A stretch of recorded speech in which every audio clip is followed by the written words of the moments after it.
Hi everyone, let's take a look at some examples where we discuss the transformations of trigonometric functions and see how these transformations change the features of a trig function, such as axis of symmetry, maximum, minimum, period length, and phase shift. So to start with, remember that the equation of a transformed trigonometric function is y equals a sine, it can be cosine or tan, k x minus p plus c. Now remember that k is equal to the basic period, 360 degrees, divided by the new period. The value of p indicates a starting point of the graph, and the value of c, the equation of the axis of symmetry. Now it is very important that whenever we state the transformations, k is factored. So for example, in the examples that are provided in here, the k value is not factored because you see k is a factor of x, but is not a factor of the horizontal translation, even though they are inside the bracket. Same thing happens in here. Negative 1 over 2 is a factor of x, but not of 45. So that's the case where we have to factor out k. Now, the next thing that we want to keep in mind before we start working on this exercise is the meaning of each and every feature that we are discussing, such as AOS, maximum, minimum, period length, and phase shift. Now remember, the axis of symmetry is determined by the vertical translation, y equals c. The maximum is always from the axis of symmetry. We go up by the amplitude. The minimum is axis of symmetry down by the amplitude. The period length would be basic period divided by k, and the phase shift is basically the horizontal translation of the function. So we're going to get started by first factoring out k.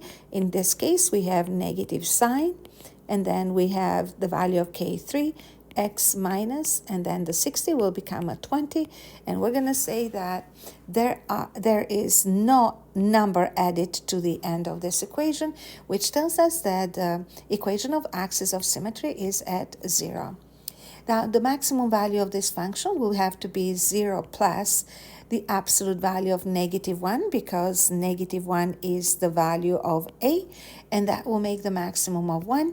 For the minimum, we have 0 minus the absolute value of negative 1, so that's 0 minus positive 1 or negative 1. The period length is equal to the basic period, which is 360 degrees for a sine function, divided by coefficient k, which is 3, so that will make this 120 degrees wide cycle.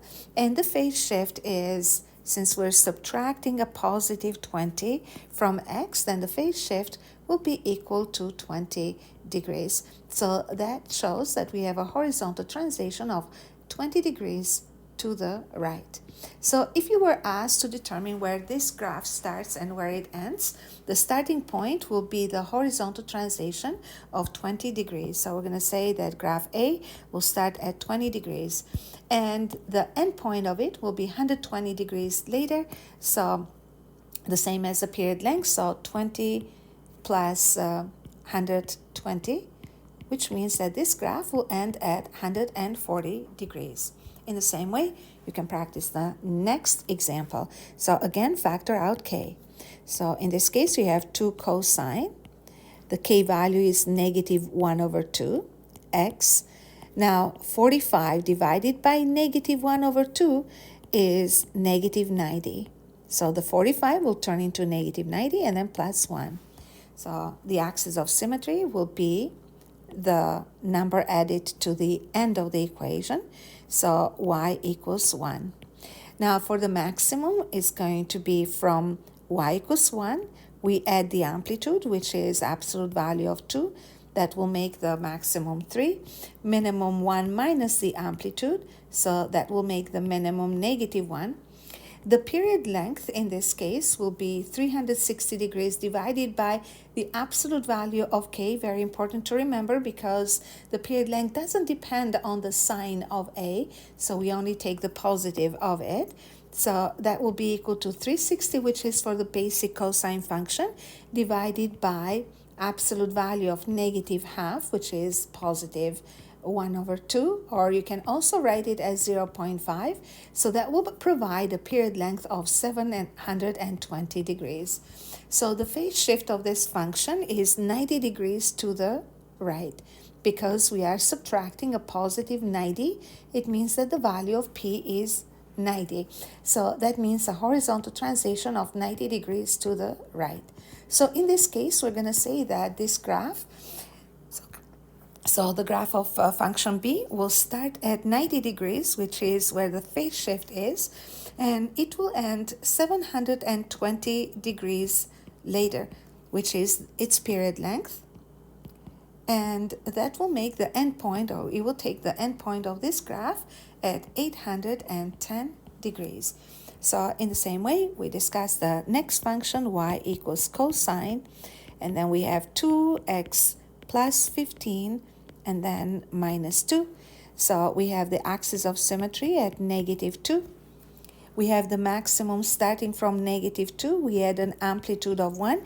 Basically, the coefficient a is 1 here. So that will make the maximum equal to negative 1. The minimum, you take away the amplitude. So that makes the minimum equal to negative 3. The period length, since we have a k value of 2, that would be 360 over absolute value of 280 degrees.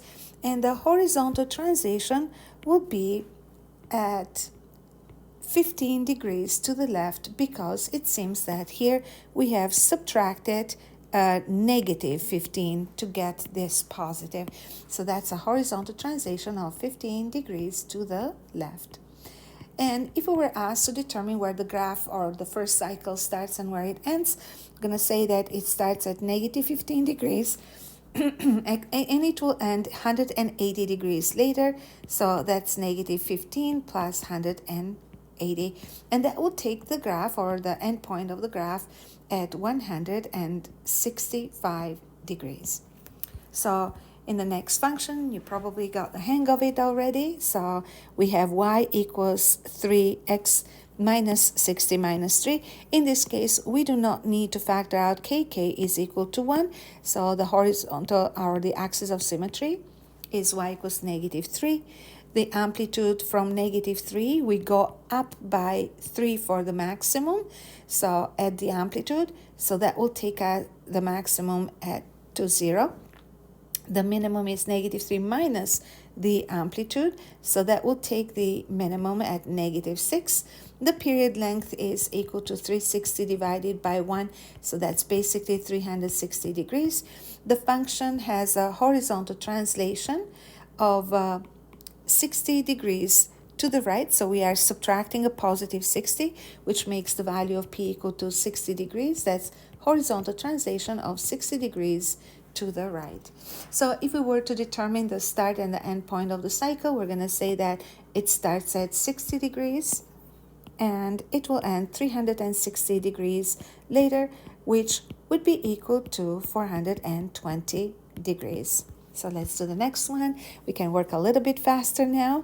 So here you do not need to factor out k, because there is no horizontal translation. So we have a vertical translation of 2 up, so y equals 2 is the axis of symmetry, and the maximum from 2, we add the amplitude, which is absolute value of negative 4 to plus 4, will make the maximum 6. Now the minimum would be 2 minus absolute value of negative 4, that would be negative 2. Now the period length would be 360, which is the basic period, divided by a half, 720 degrees. So 720 degrees would be the period length of this function.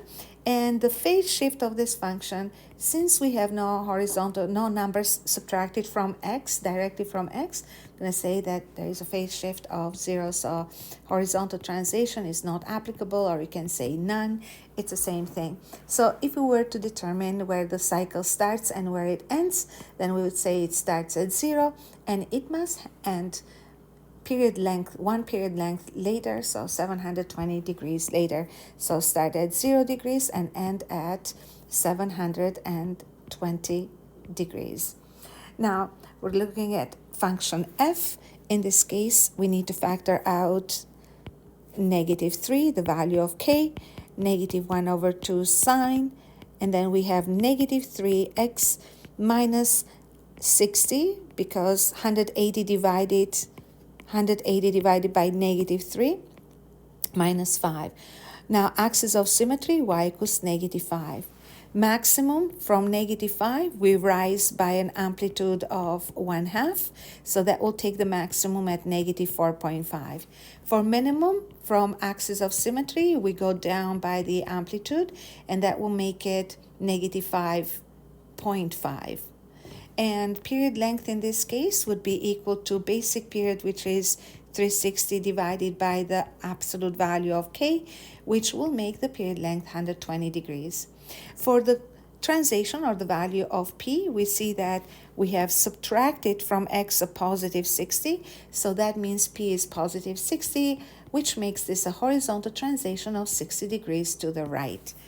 And if you were to discuss or determine where the function starts and where it ends, we're going to say that it will start at the horizontal translation of 60 and it will end 120 degrees later, which is one period length later. So from 60, you end 120 degrees later, which will make this 180 degrees as the last point on the graph. Now, the last equation is equation G.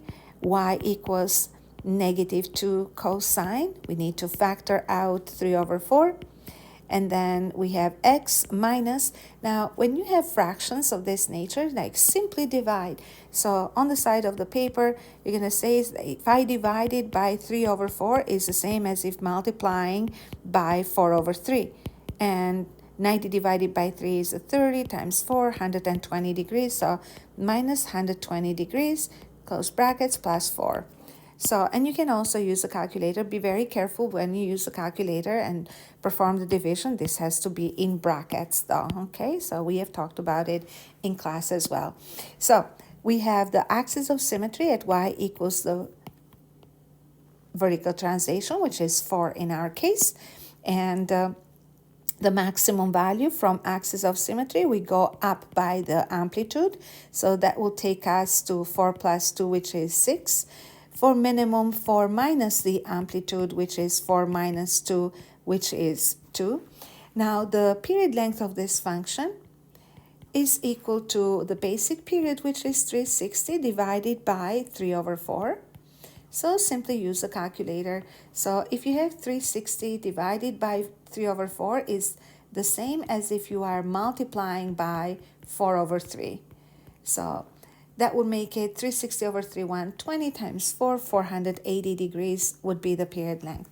So the function has been, according to the equation, we are subtracting 120 from x. That makes the value of p equal to 120. That's a horizontal translation of 120 degrees to the right. So if you were asked to determine where the function starts and where it ends, you're going to say start at 120. The first cycle starts at 120, ends 480 degrees later, or one period length later. So that will make it 120 for the starting point, and 120 plus 480, which will be equal to 600 degrees. That's going to mark the last point on the graph. And I hope that this made sense. Please try these questions on your own first and then refer to the solutions just to check and see how well you can think of these answers on your own first, and then correct your work accordingly if necessary. Thank you for learning with me. Bye for now.